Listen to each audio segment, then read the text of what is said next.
தெனாலிராமன் புத்திசாலித்தனம் மற்றும் நகைச்சுவையின் கலவையாக நிறைந்த ஒருவர். அவரது கதைகள் அனைத்தும் நகைச்சுவையுடன் ஒரு முக்கியமான பாடத்தை கொடுக்கின்றன.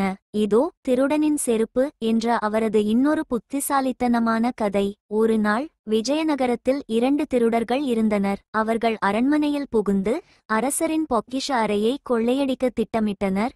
இரவு நேரத்தில் இருவரும் அரண்மனையின் புறக்கண்கள் வழியே நடந்து சென்றனர். அவர்கள் அருகில் இருக்கும் காவலர்களை கவனமாக நோக்கிக் கொண்டே சென்றனர். அவர்களில் ஒருவன், நம்ம கதி நல்லாவே இருக்கணும்னா எதுவும் தடையில்லாம இந்த கொள்ளை எடுக்கணும் என்றான். மற்றொருவன், ஆமாம், ஆனா அப்புறம் நம்மை யாரும் மாட்டிக்கிடக்காம இருக்கணும் என்றான். அதிக நேரம் ஆகாமல் தெனாலிராமன் அந்த திருடர்களை கவனித்துவிட்டார். ஆனால் அவர்களை நேரடியாக பிடிக்காமல் புத்திசாலித்தனமாக ஒரு திட்டம் செய்தார். அவர் தனது வீட்டிற்கு சென்றார். பழைய செருப்பை எடுத்தார். அதை அரண்மனை மார்பளி சுவரின் அருகே போட்டுவிட்டார்.